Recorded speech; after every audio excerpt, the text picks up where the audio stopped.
guys, welcome back to my YouTube channel. I thought it would just be fun today to film out what I eat in a day during quarantine because I've been cooking quite a lot at home. I just had my coffee, now I'm about to have my oats porridge for breakfast, and then I'll continue showing you the other meals. Hope you enjoy. Let's go.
And I'm feeling a little bit hungry, so I'm gonna have some fruit loaf with a cup of tea, probably some chai tea with almond milk because I quite like that.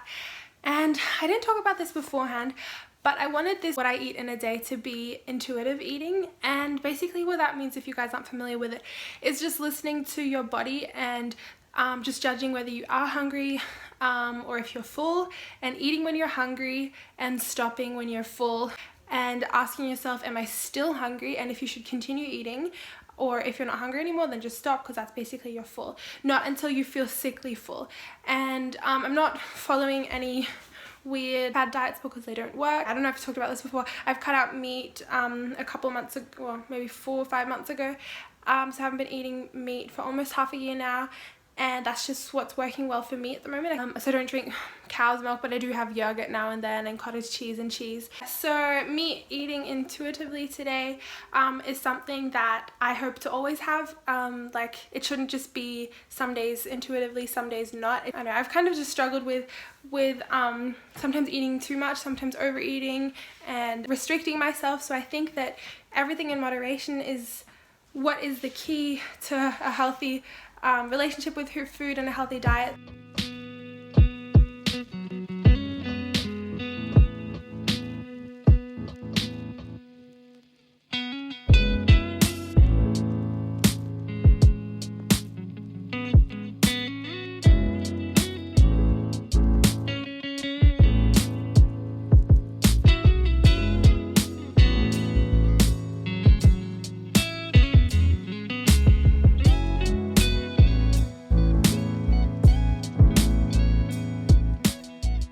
Is my morning tea, fruit loaf with butter, and some chai tea with almond milk.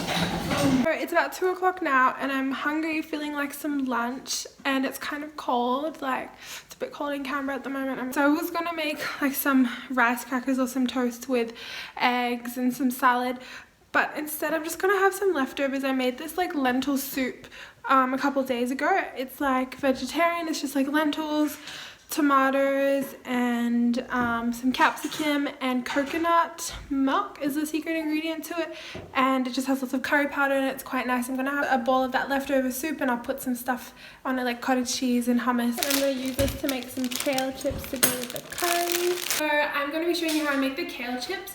We got the kale from the farmer's market yesterday, and what you do is, I just washed it. Make sure you wash your kale beforehand, and then you just basically just rip off the kale, the leafy bits from the stem, and then put them in a big baking tray like so. And you just want to put them into like small bits, and you break it with your hands. Like, it's not even worth using a knife because it works quickly and efficiently with your hands as well. And then you just do this to the whole bunch. So I've got all my kale here, and I'm going to take some olive oil and drizzle it on top. Not too much, but not too little either.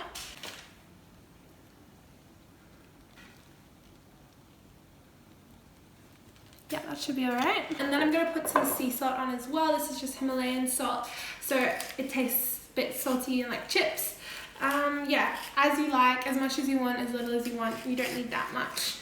That should be alright. And then once you put the salt and the olive oil on, you want to just mix it with your hands, kind of marinating it, making sure that every bit is coated nicely. That way it will all be crispy and it will all be full of oil and salt.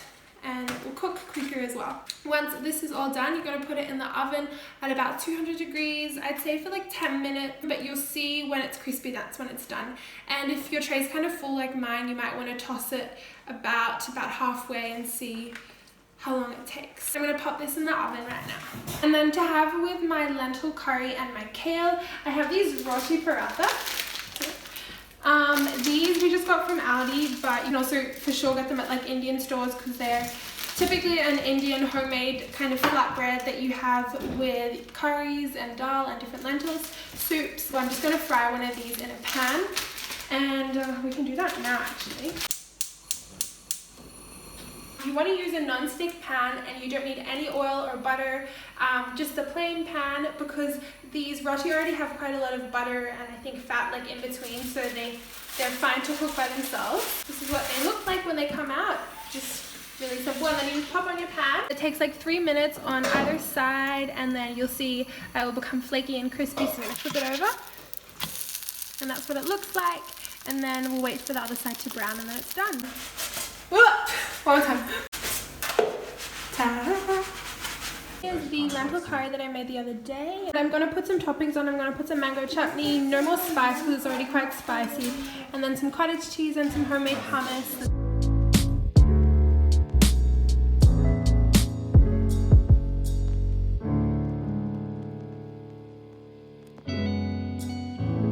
This is what it looks like. And then I'll put the kale on top and have it with my roti, and then that's my lunch.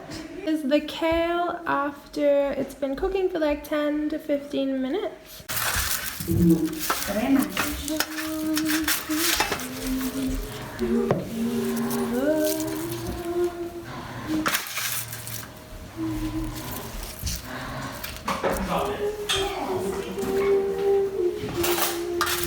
So this is my lunch. It's kind of like an Indian style dish, but then it has like hummus and kale, so it's kind of not. But yeah, this is what I'm eating for lunch. Lunch was so satisfying. It was actually so delicious. So very content right now. And then later I'm going to be making some cookies because I have to make some for Mother's Day for my granny. Well, I want to make some for my granny for Mother's Day tomorrow. Probably film that and eat some of them as well, and then there'll be dinner, and then that's probably about it.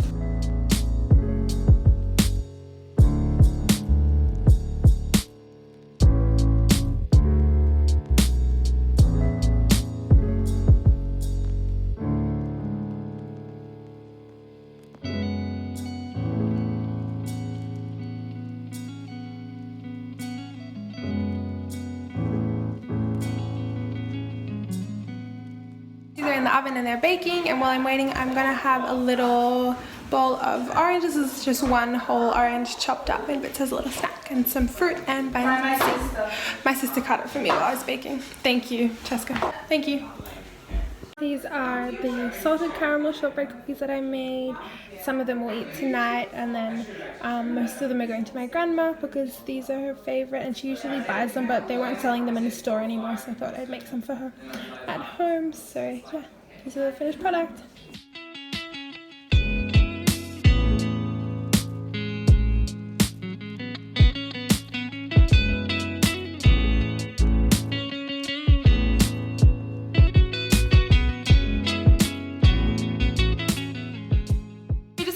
And now for dessert, I'm gonna have one of these ice blocks. I forgot to finish vlogging yesterday about the what I eat in a day, the intuitive what I eat in a day.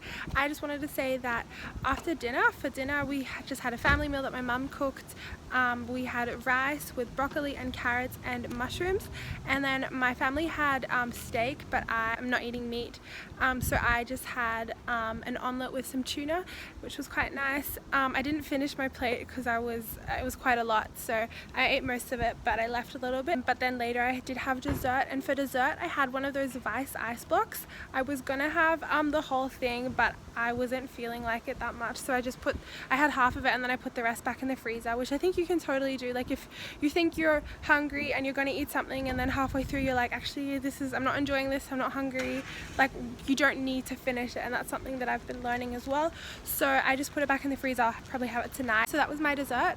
And then the cookies that I made, I had 2 when they were freshly out of the oven, and then I had 1 more after dinner as well as part of my dessert as well. So 3 cookies, and sometimes I have more, sometimes I have less. There's no strict rules. That's my intuitive what I eat in a day during quarantine. I hope you enjoyed it. We're celebrating Mother's Day today, so we're picking up pizza, and that's another thing. Like I still eat pizza. I'm not like insanely like strict or unhealthy or healthy as to what I eat, and we're gonna have lots of cake today. So just everything in moderation, and yeah, whilst looking after your body, that's the main thing. I just want to encourage you guys to be more intuitive and to really think about what you're putting in your body before you eat, and I think that's the way to a healthy lifestyle and to really looking after yourself. If you enjoyed this video, then do give it a thumbs up and subscribe if you haven't already. Thanks guys so much for watching, and I'll see you in another video.